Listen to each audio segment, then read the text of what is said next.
السلام عليكم ورحمة الله وبركاته. في البداية كده خلينا نتفق إن لو كل معرفتك دلوقتي عن الإعدام أو التعذيب إن هو الشنق، فأحب أقولك إن أنت ما حضرتش التعذيب اللي كان بيحصل في العصور الوسطى، لأن اللي كان بيحصل كان أكتر بشاعة من كده بكتير.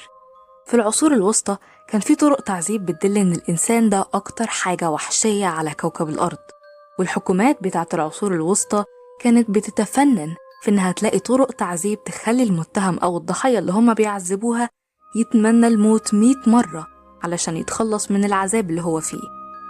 في مفكر يوناني اسمه تيرو كورال عاش في القرن الأول قبل الميلاد، كان عنده مقولة بتقول إنك تعاقب المجرمين بشكل مباشر ويموتوا في ساعتها عامل بالظبط كأنك بتاكل فاكهة من قبل ما تستوي، فزي ما انت لازم تسيب الفاكهة عشان تستوي، لازم برضو تخلي المجرمين دول يتعذبوا في الأول قبل ما يموتوا. في فيديو النهاردة هنعرف شوية من الطرق اللي كانوا بيستخدموها زمان.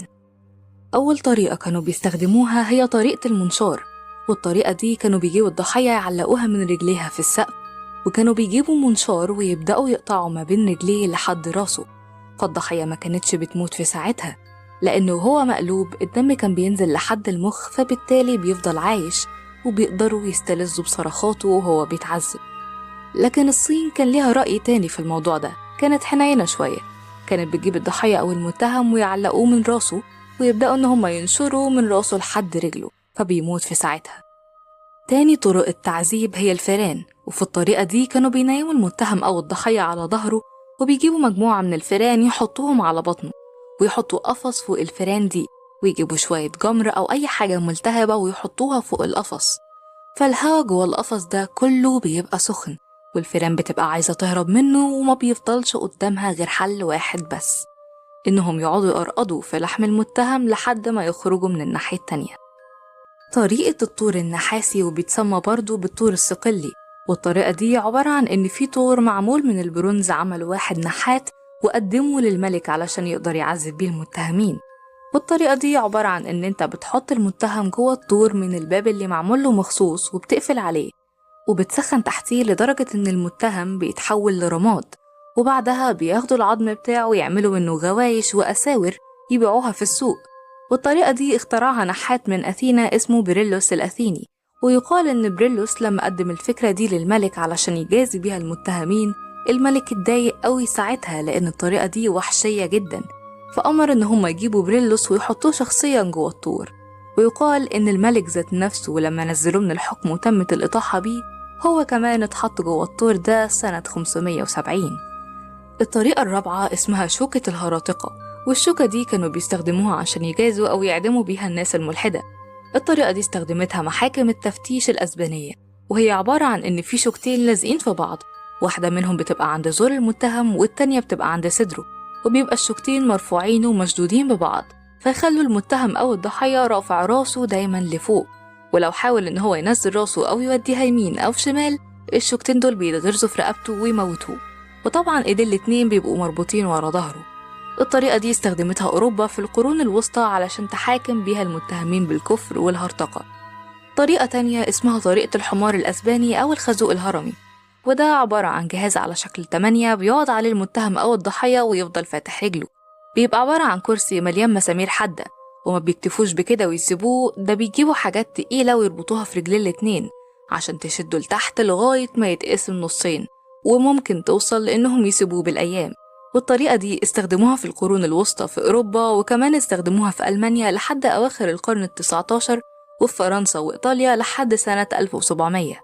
طريقة تانية من طرق التعذيب اسمها عجلة كاترين، والعجلة دي ليها أكتر من استخدام، وتعتبر من أكتر الحاجات الوحشية اللي كانوا بيعذبوا بيها المتهم.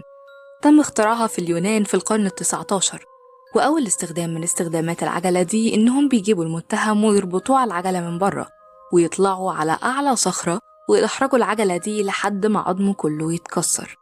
طريقة تانية من استخدامات العجلة بإنهم يثبتوها على الأرض ويخلوا الجنود يمسكوا مطارق وشواكيش وينزلوا ضرب في الضحية لحد ما يبهدلوها ويكسروا عظمها. وساعات كمان بيحطوا قضيب حديد جوه العجلة دي بحيث إنها تلف زي الشواية، ويعملوا تحتها شوية حطب ونار ويلفوا العجلة ويشووا الضحية على أساس إنها خروف، وبعدها يرموا اللحمة بتاعته للكلاب. استخدام تاني من استخدامات العجلة دي إنهم يحطوا تحت العجلة مسامير وأدوات حادة ويخلوا العجلة تلف زي الشواية بالظبط، بس في الحالة دي بيقطعوا ويسلخوا جسم الضحية. انتوا متخيلين كمية البشاعة والغل والتفنن في التعذيب بتوصل بالناس لفين؟ طريقة كمان اسمها كسارة الصوابع، والكسارة دي عبارة عن حديد على شكل فكين، بيحطوا ايد الضحية جوه الفكين دول وبيبدأوا ينزلوا بيهم بالراحة خالص لغاية ما يدغدغوا الصوابع ويشوفوا لحمها وهو بيتقطع. والحقيقة الكسارة دي مش لصوابع الإيدين بس، في منها لصوابع الإيدين والرجلين وفي منها للكوع والركب. والطريقة دي اخترعها الجيش الروسي زمان علشان يعاقب بها المتمردين، ومن بعدها دخلت لبريطانيا وباقي دول أوروبا. وفي طريقة تانية استخدمها زمان العرب في الجاهلية، وهي اسمها طريقة الأحصنة، وهي عبارة عن إن هما بيجيبوا الضحية ويخلوا رجلين الاتنين مربوطين في حصان، وقصاده من الناحية التانية ايدين الاتنين مربوطين في حصان مخالف ليه، وبعدين يأمروا الأحصنة دي إن هما يجروا عكس بعض بأقصى سرعة لحد ما يقسموا الضحية نصين. طريقة وحشية كمان كانوا بيستخدموها في القرون الوسطى، وهي طريقة التابوت الحديدي.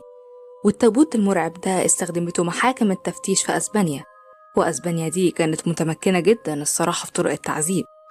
وفكرة التابوت ده صعبة جدا، هي عبارة عن تابوت مليان مسامير من جوه، وكل مسمار منهم محطوط بعناية ودقة كبيرة علشان ما يخترقش أي عضو حيوي من الأعضاء زي مثلا القلب أو الرئة، فبالتالي هيموتوا الضحية بسرعة، وهم ما كانوش عايزين حاجة زي كده. والتابوت ده متبطن من جوه بخشب اسمه خشب الفلين، والنوع ده من الأخشاب بيعزل الصوت نهائي علشان ما فيش صوت من صريخ المتهم يطلع بره ولا صوت يدخل له جوه. التابوت ده تم صنعه في ألمانيا وبعدها انتشر بشكل كبير جدا. طبعا كل اللي أنا قلته ده يعتبر جزء صغير ونبذة عن الطرق الوحشية اللي كانوا بيستخدموها في العصور الوسطى. وبكده نكون وصلنا لنهاية الفيديو، فلو عجبك الفيديو ما تنساش تعمل لنا لايك وشير عشان يوصل لغيرك، ولو مش مشترك تشترك في القناة عشان يوصلك كل جديد.